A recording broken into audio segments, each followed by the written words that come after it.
another episode of Meaningful Live from Jerusalem. I just landed into Jerusalem just a few, literally 2 hours ago. And of all places, I came from Palm Beach, Florida.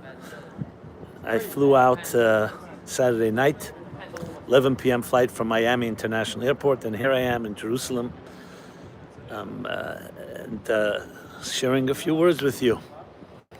Freud Meets the Soul. That's the name of this title of this.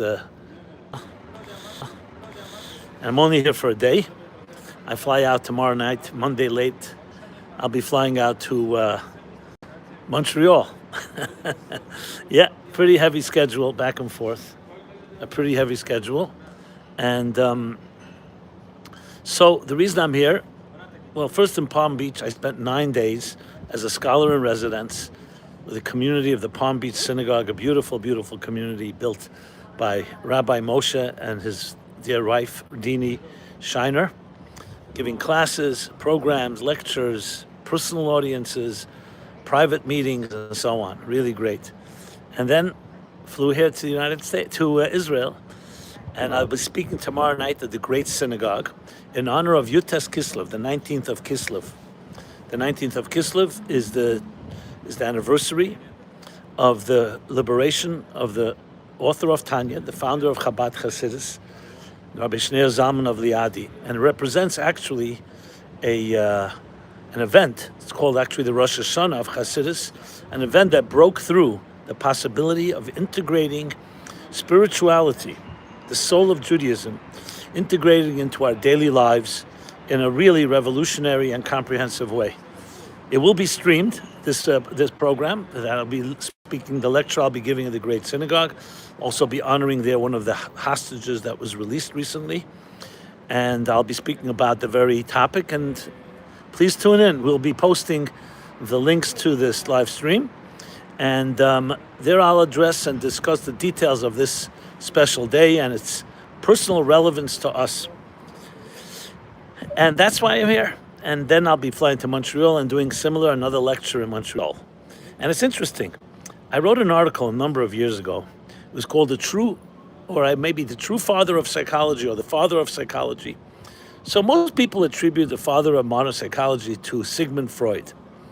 Today, he's of course been already, many disagree with him, but he's still the guy to disagree with. And there are many other schools of thought in psychology, and they keep on coming. So I submitted, yes, there are sirens here in Israel too, believe it or not.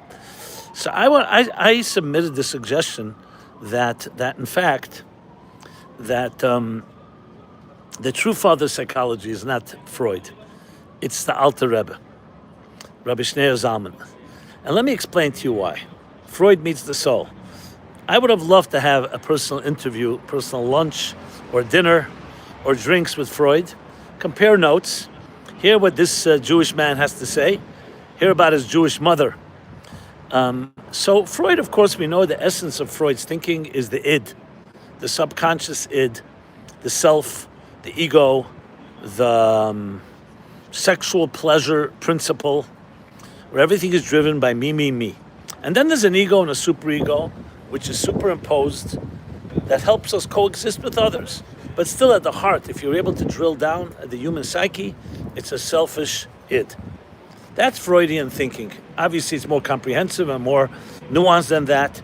But essentially, I like to always pit it together with what some call social Darwinism, that what the driving force in nature is survival of the fittest. Very similar idea, survival of the fittest, or as Richard Dawkins puts it in his classic work, where he calls it the selfish gene. The selfish gene, that even the very gene is selfish.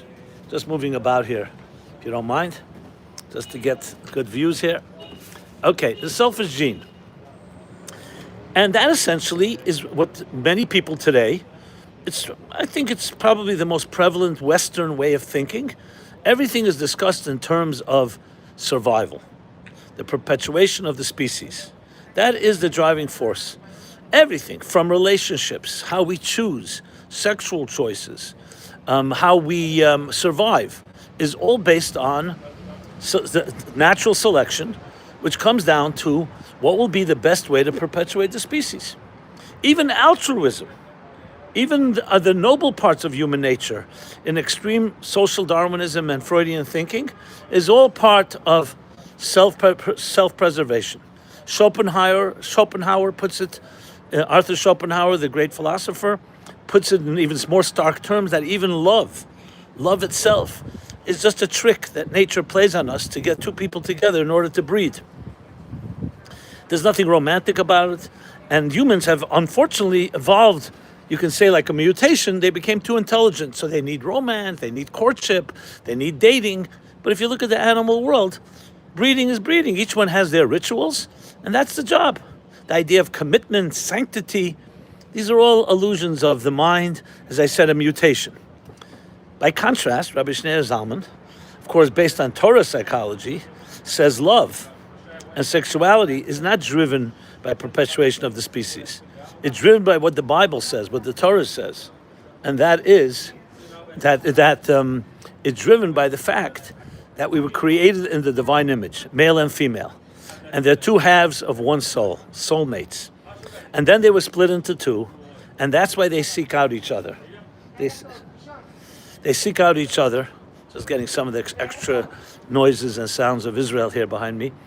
They seek out each other because they want to become whole again, become one again with their other half. So basically, love equals transcendence, not selfishness. Love is not about perpetuating the species per se.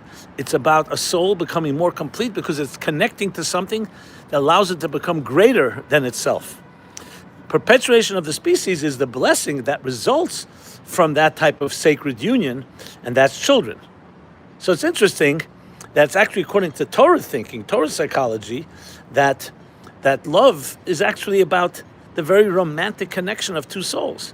Whereas the secular version, the biological, or you could call it the Darwinian Freudian model, is all about, is nothing romantic about it at all. It's about self-preservation, self-perpetuation, and so on, self-interest. So you understand the far-reaching consequences of these two different approaches to love and relationships. They're very far-reaching. One is driven again by self, by me. Yeah, I'll give because I receive something, and one is driven by giving, by actually recognizing that in a relationship with another person, you transcend yourself and you connect to something far greater than yourself. So talk about Freud meets the soul. Freud was able to get a glimpse of Hasidus, and had he studied Tanya, had he studied the Rabbi Shneur Zalman, whose celebration of the 19th of Kislev we're celebrating, starting to basically Monday night and Tuesday, he would be, I believe, enlightened. So the id, yes, is a deep psychological force of self, but there's something deeper than the id. It's called the yid, Y-I-D, the pintele yid, the spark of the divine. Like a yud is just a dot. It's the spark of the divine within each one of us. That force that makes us transcendent human beings, turns us from survival-centric beings, the selfish gene, into divine-centric, mission-centric human beings. And that's where Freud and soul would come together, I think, in the most fascinating way. Because no question if Freud was a brilliant man and definitely a brilliant marketer. And imagine that he really gotten a picture of soul-based psychology, how that would have changed things. But you know what? It's never too late. Every one of the psychologists, every one of the thinkers contributes one little piece. And when you combine them all together, then you get yourself a much bigger picture. So today, with the wisdom that we've gotten the last 100 years since Freud, and the wisdom preceding Freud, the soul-centric psychology of the Rabbi Shneur Zalman, we can come away with a far more comprehensive, a far more complex, a far more nuanced perspective on the human being, that we do indeed have two voices within us, the two voices of the id and the yid.